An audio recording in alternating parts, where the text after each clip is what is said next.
क्या भारत के पास अब एक ऐसी मिसाइल आ गई है जो दुश्मन के एयरक्राफ्ट कैरियर को 1500 किलोमीटर की दूरी से ही तबाह कर सकती है? क्या डीआरडीओ चुपचाप एक ऐसी हाइपरसोनिक एंटीशिप मिसाइल को ऑपरेट करने वाला है जो ऑपरेशनल होने के काफी करीब पहुंच चुकी है?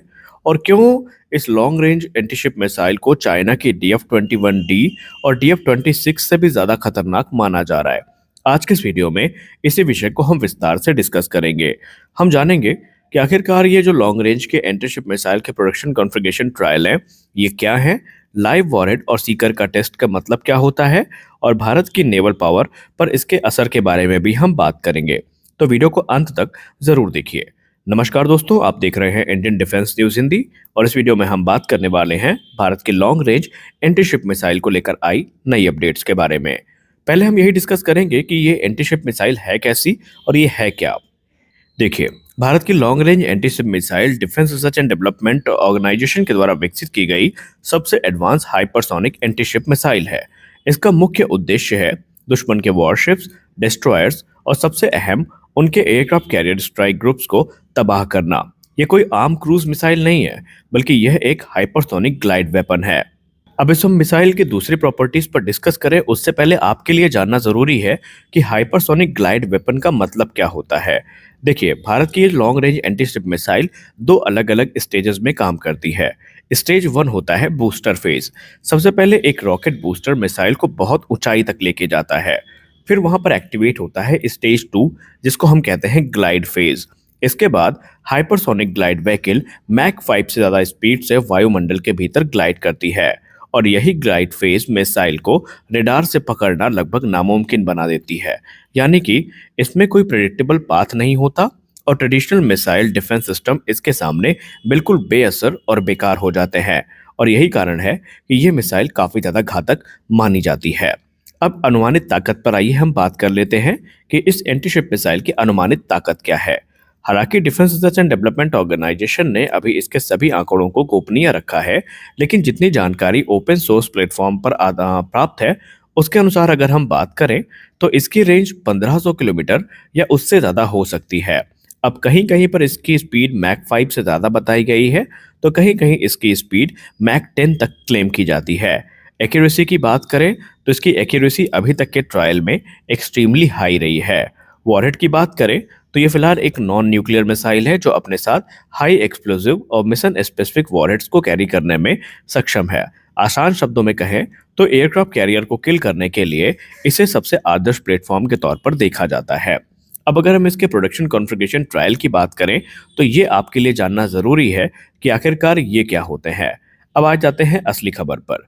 देखिए, defence research and development organisation ने कंफर्म किया है कि लॉन्ग रेंज एंटीशिप मिसाइल अब अपने प्रोडक्शन कॉन्फ़िगरेशन ट्रायल से गुजरने वाली है। इसका मतलब समझिए, मिसाइल का डिजाइन अब फाइनल हो चुका है। जो वर्जन टेस्ट होगा वही वर्जन इंडियन आर्मी और इंडियन नेवी को मिलेगा। अब कोई एक्सपेरिमेंटल प्रोटोटाइप हमें देखने को नहीं मिलेगा। यानी कि यह फेज किसी भी मिसाइल प्रोग्राम का सबसे क्रिटिकल फेज होता है, जहां पर लाइव वॉरहेड और सीकर के साथ मिसाइल टेस्ट की जाती हैं। अब तक लॉन्ग रेंज एंटीशिप मिसाइल के जो टेस्ट हुए थे उसमें फ्लाइट डायनेमिक्स और ट्रेजेक्ट्री पर हमने अध्ययन किया था, लेकिन अब जो होने जा रहा है वो है लाइव वॉरहेड टेस्ट। यानी कि रियल एक्सप्लोसिव वॉरहेड यहाँ पर यूज किए जाएंगे और एक्चुअल डिस्ट्रक्टिव कैपेबिलिटी का परीक्षण यहाँ पर किया जाएगा। इसके साथ साथ हमको सीकर एक्टिवेशन भी देखने को मिलेगा। टर्मिनल फेज में ये मिसाइल खुद मूविंग शिप को डिटेक्ट करेगी, ट्रैक करेगी और उन पर स्ट्राइक भी करेगी, और यह साबित करेगा कि मिसाइल सही टारगेट पहचान सकती है, इलेक्ट्रॉनिक काउंटर मेजर्स को मात दे सकती है और हाई स्पीड पर भी एक्यूरेसी बना के रख सकती है। अब आइए समझने की कोशिश करते हैं कि भारतीय नौसेना के लिए ये लॉन्ग रेंज एंटीशिप मिसाइल कितनी बड़ी गेम चेंजर है। आज के नेवल वॉरफेयर में सबसे बड़ा खतरा होता है एनिमी का एयरक्राफ्ट कैरियर ग्रुप, और long range antiship missile Bharat को यह कैपेबिलिटी देती है कि दुश्मन का एयरक्राफ्ट कैरियर उसके फाइटर लॉन्च करने से पहले ही तबाह कर लिए जाएं, हजारों किलोमीटर दूर से ही उनको न्यूट्रलाइज किया जा सके। यानी सी डिनायल और स्ट्रेटेजिक डिफरेंस दोनों इस मिसाइल की सहायता से भारत को मिलेंगे, जो कि भारतीय नौसेना के लिए एक निर्णायक भूमिका निभाएंगे। और यही काम चाइना की या यही रोल चाइना की DF-21 मिसाइल भी निभाती है।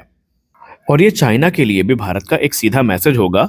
चाइना की ताकत मानी जाती है उसकी DF-21D और DF-26 जैसी जो एंटीशिप बैलिस्टिक मिसाइल्स हैं वो, और अब लॉन्ग रेंज एंटीशिप मिसाइल के साथ इंडिया भी उसी लीग में खड़ा हो चुका है। और फर्क यह है कि लॉन्ग रेंज एंटीशिप मिसाइल ज़्यादा मनोरेबल है, ज़्यादा अनप्रिडिक्टेबल है और ज़्यादा सर्वाइवेबल है। यानी चाइनीज नेवल एक्सपेंशन को भारत ने अब सीधी चुनौती दे दी है। अब यहाँ पर आगे क्या होगा? देखिए, अब यहाँ पर जो प्रोडक्शन कॉन्फ़िगरेशन ट्रायल है, उसके बाद लिमिटेड सीरीज प्रोडक्शन शुरू होगा। यूजर ट्रायल्स होंगे भारतीय नौसेना के द्वारा, फिर इनका ऑपरेशनल इंडक्शन हमें देखने को मिलेगा। भारत के तमाम डिफेंस एक्सपर्ट्स ये मानते हैं कि आने वाले कुछ वर्षों में long range antiship missile Bharat की कोर स्ट्रेटेजिक वेपन बन जाएगी। अब अगर हम बात करें निष्कर्ष की, तो ये सिर्फ एक मिसाइल नहीं है, बल्कि भारत की जो टेक्नोलॉजिकल मैच्योरिटी है मिसाइल डेवलपमेंट के क्षेत्र में, उसका प्रमाण है, हाइपरसोनिक कैपेबिलिटी का प्रमाण है और नेवल डोमिनेंस की पहचान बनने वाली है। तो आज के इस वीडियो में बस इतना ही।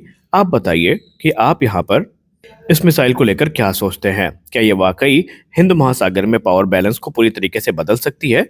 अपनी राय कमेंट सेक्शन में जरूर दें। मिलते हैं अगले वीडियो में, तब तक के लिए जय हिंद।